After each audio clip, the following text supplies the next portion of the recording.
क्या नारा था भारतीय जनता पार्टी का? बेटी बचाओ बेटी पढ़ाओ। और ये तस्वीर देखिए, जिन महिला खिलाड़ियों ने ओलंपिक में, एशियन गेम्स में या फिर कॉमनवेल्थ गेम्स में देश का नाम रोशन किया, मेडल्स हासिल किए, आप जानते हैं ये जंतर मंतर में क्यों बैठे हैं? ये जंतर मंतर में इसलिए बैठे हैं क्योंकि इनका यह आरोप है कि भारतीय जनता पार्टी के ये सांसद बृजभूषण शरण, जो कि सांसद भी हैं, जो कि कुश्ती संघ के अध्यक्ष हैं, वो इनका और अन्य खिलाड़ियों का यौन शोषण कर रहे हैं, सेक्सुअली हैरेस कर रहे हैं। यानी कि वो खिलाड़ी जो भारत की आन बान और शान हैं, उनका यौन शोषण कोई और नहीं, भारतीय जनता पार्टी का एक सांसद कर रहा है। मगर मैं आपसे कुछ और पूछना चाहता हूं। आपके स्क्रीन पर हरियाणा के खेल मंत्री संदीप सिंह, यही आरोप इन पर भी लगा था। मैं आपसे सवाल पूछना चाहता हूं, इन दोनों पर क्या कानूनी कार्रवाई हुई है? बताइए, क्या कानूनी कार्रवाई हुई? क्योंकि आपका ही तो नारा था बेटी बचाओ बेटी पढ़ाओ। यह है देश की महिला और बाल विकास कल्याण मंत्री स्मृति ईरानी, पूरी तरह से खामोश हैं। भारतीय जनता पार्टी के नेताओं के अत्याचार की जब भी दास्तानें आती हैं, पूरी तरह से चुप हो जाती हैं। आपके स्क्रीन पर राष्ट्रीय महिला आयोग की अध्यक्ष रेखा शर्मा, अनाप शनाप मुद्दों पर विपक्षियों पर निशाना साधने के लिए इनका मुंह खुलता है, मगर इतना बड़ा आरोप, हमारे देश का गौरव, हमारे खिलाड़ी आज जंतर मंतर में बैठे हुए हैं, वो अपने मांगों के साथ सामने हैं, मगर कोई मुंह नहीं खोल रहा है दोस्तों। और ये पार्टी क्या कहती है? बेटी बचाओ बेटी पढ़ाओ। आज मैं आपके सामने खिलाड़ियों का पक्ष भी रखूंगा और बृजभूषण सिंह जो कि सांसद हैं, उनका पक्ष भी रखूंगा। और यह बहुत जरूरी हो जाता है कि इस मुद्दे का एक एक पहलू आपके सामने लाया जाए। सबसे पहले मैं आपको बतलाने वाला हूं दोस्तों, खिलाड़ी दरअसल क्या आरोप लगा रहे हैं। आपके स्क्रीन पर विनेश फोगाट, ओलंपिक खिलाड़ी, कॉमनवेल्थ खिलाड़ी, एशियन गेम्स में परचम लहराने वाली विनेश फोगाट क्या कह रही हैं आपकी स्क्रीन पर। अनुभवी एथलीट विनेश फोगाट ने ओलंपिक में भी भारत का प्रतिनिधित्व किया। विनेश फोगाट ने कहा है कि राष्ट्रीय कोचों ने सालों से महिला पहलवानों के साथ छेड़खानी की है, छेड़छाड़ की है। बता दें, विनेश फोगाट शीर्ष भारतीय पहलवानों के साथ बुधवार को नई दिल्ली के जंतर मंतर पर WFI अध्यक्ष को पद से हटाने की मांग पर विरोध प्रदर्शन में बैठी हैं। विरोध प्रदर्शन में रियो ओलंपिक पदक विजेता पहलवान साक्षी मलिक, इसके अलावा सरिता मोरे, तमाम खिलाड़ी शामिल हैं।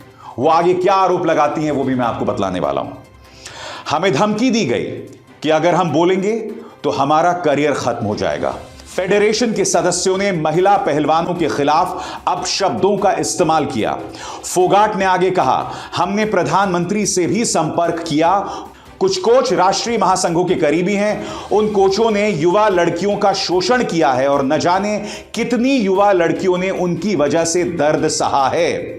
ओलंपिक कांस्य पदक विजेता पहलवान बजरंग पुनिया ने कहा, WFI अध्यक्ष को हटाए जाने तक हम किसी अंतरराष्ट्रीय प्रतियोगिता में हिस्सा नहीं लेंगे।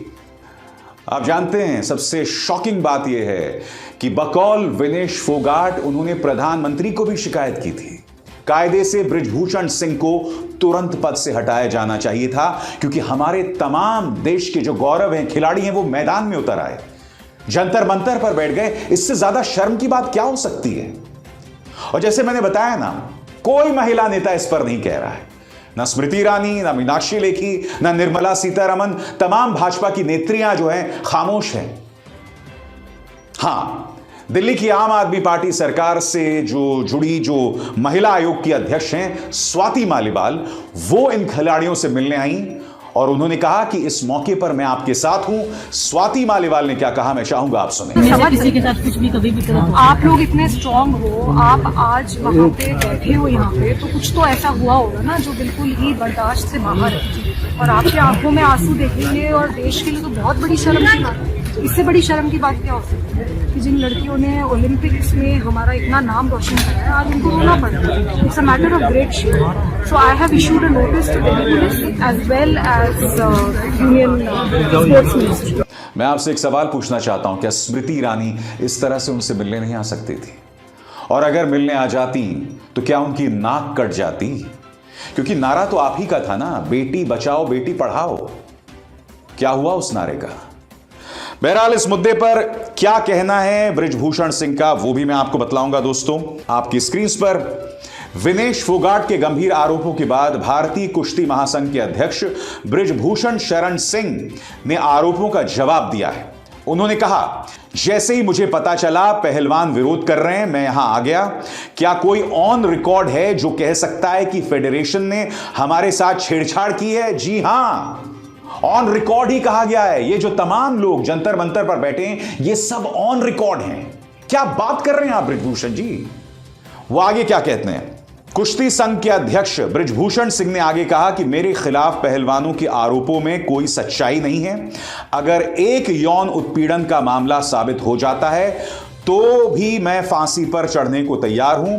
मैं WFI अध्यक्ष का पद नहीं छोड़ूंगा, लेकिन मैं CBI या पुलिस की जांच के लिए तैयार हूं। आपसे एक सवाल मैं पूछना चाहता हूं। कुलदीप सिंह सेंगर के मामले में अगर मेरे जैसे पत्रकारों का दबाव ना बढ़ा होता तो क्या बीजेपी उन्हें पार्टी से भी बाहर करती? स्वामी चिन्मयानंद वीडियो सामने उभर कर आए थे दोस्तों। मैं आपको बतलाता हूं महिला सम्मान को लेकर भारतीय जनता पार्टी का असली चेहरा क्या है। आपके सामने राम रहीम, इसे हरियाणा सरकार की अनुमति से आदमपुर के चुनावों से ठीक पहले रिहा करवा दिया जाता है, क्योंकि आदमपुर का चुनाव बीजेपी को जीतना था। और आरोप क्या है इस आदमी पर? यह 20 साल की सजा काट रहा है बलात्कार के गुनाह सिद्ध होने में, हत्या के गुनाह सिद्ध होने में। और बात यहां नहीं रुकती है। तो यह है भारतीय जनता पार्टी का चाल चरित्र चेहरा। कुलदीप सिंह सेंगर हो, स्वामी चिन्मयानंद हो, राम रहीम हो, तमाम जो आरोपी या अपराधी, इनके साथ भारतीय जनता पार्टी के नेता खड़े दिखाई देते हैं। राम रहीम जब रिहा हुआ तो उसके सत्संग में करनाल के बीजेपी नेता खड़े दिखाई दिए, हाथ जोड़े हुए। यह तस्वीर बार बार सामने उभर कर आती रहती है। क्यों? तो फिर ये भारतीय जनता पार्टी ये ढोंग क्यों करती है बेटी बचाओ बेटी पढ़ाओ का? आप जानते हैं ये जो हमारे खिलाड़ियों के साथ हुआ है, ये भारतीय जनता पार्टी का जो नारा है ना कि बेटी बचाओ बेटी पढ़ाओ, ये इस नारे को सबसे बुरी तरह से एक्सपोज करता है। क्योंकि जब आप कहते हैं बेटी पढ़ाओ तो उसमें बेटी खिलाओ भी शामिल है, यानी कि बेटी को खिलाओ, इतने बेहतरीन तरीके से खिलाड़ी बनाओ ताकि वो ओलंपिक, कॉमनवेल्थ गेम्स और एशियन गेम्स में देश का नाम रोशन करे। ऐसा नाम रोशन कर रही है वो जद्दोजहद कर रही है, मगर इस तरह से परेशान किया जा रहा है उसको।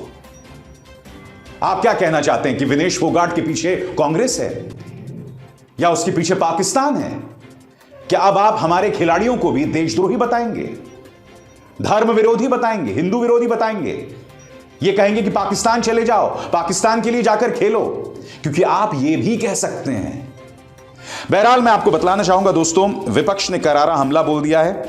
आपने स्वाति मालीवाल को देखा, अब मैं आपको बताता हूं प्रियंका गांधी वाड्रा इस पर क्या कह रही हैं आपके स्क्रीन पर। हमारे खिलाड़ी देश की शान हैं, विश्व स्तर पर अपने प्रदर्शन से वे देश का मान बढ़ाते हैं। कुश्ती फेडरेशन व उसके अध्यक्ष पर खिलाड़ियों ने शोषण के गंभीर आरोप लगाए हैं। इन खिलाड़ियों की आवाज सुनी जानी चाहिए, आरोपों की जांच कर उचित कार्रवाई की जानी चाहिए। पार्टी के मीडिया स्ट्रैटेजी के प्रमुख जयराम रमेश ने और भी गंभीर बातें कही हैं। वो कहते हैं, कुलदीप सिंह सेंगर, चिन्मयानंद, बाप बेटे विनोद आर्य, पुलकित आर्य और अब यह नया मामला, बेटियों पर अत्याचार करने वाले बीजेपी नेताओं की फहरिस्त अंतहीन है। क्या बेटी बचाओ बेटियों को बीजेपी नेताओं से बचाने की चेतावनी थी? प्रधानमंत्री जी जवाब दीजिए। प्रधानमंत्री जी, बेटियों पर अत्याचार करने वाले सारे भाजपाई ही क्यों होते हैं? कल आपने कहा कि देश में खेलों के लिए बेहतर माहौल बना है। क्या यही है बेहतर माहौल जिसमें देश का नाम रोशन करने वाली बेटियां भी सुरक्षित नहीं हैं? यह सवाल है जो कांग्रेस प्रधानमंत्री नरेंद्र मोदी से पूछ रही है और इन सवालों से बचा नहीं जा सकता, क्योंकि जब ये तमाम नारे दिए जाते हैं ना, तब चेहरा प्रधानमंत्री का ही सामने आता है। जी हां, हर नारे के साथ, वैक्सीन देने के साथ से लेकर पेट्रोल तक हर जगह प्रधानमंत्री का चेहरा है, उसी तरह से बेटी बचाओ बेटी पढ़ाओ में भी सबसे बुलंद चेहरा प्रधानमंत्री नरेंद्र मोदी का है। इसलिए वो इस सवाल से नहीं बच सकते। सबसे बड़ी बात, भारतीय जनता पार्टी को इस सवाल का जवाब देना होगा कि बृजभूषण शरण हो या संदीप सिंह, जिन पर इतने गंभीर आरोप लगते हैं, उन पर कभी कोई कानूनी कार्रवाई क्यों नहीं होती। मैं उम्मीद करता हूं कि इस बार मैं गलत साबित होऊंगा और इन पर कानूनी कार्रवाई होगी, क्योंकि माफ कीजिएगा, ये संस्कारी पार्टी के हाव भाव नहीं लगते, बिल्कुल नहीं। हकीकत यह है कि एक पार्टी अहंकार के नशे में इस कदर चूर हो गई है, उसके नेताओं को लगता है कि मैं कुछ भी कर सकता हूं, सरकार मेरी, सरकार मेरे बाप की, कोई मेरा कुछ नहीं उखाड़ सकता। हकीकत यह है, इसके अलावा कुछ नहीं। अभिसार शर्मा को दीजिए इजाजत। नमस्कार। स्वतंत्र और आजाद पत्रकारिता का समर्थन कीजिए, सच में मेरा साथी बनिए। बहुत आसान है दोस्तों, इस ज्वाइन बटन को दबाइए और आपके सामने आएंगे ये 3 विकल्प, इनमें से एक चुनिए और सच के इस सफर में मेरा साथी बनिए।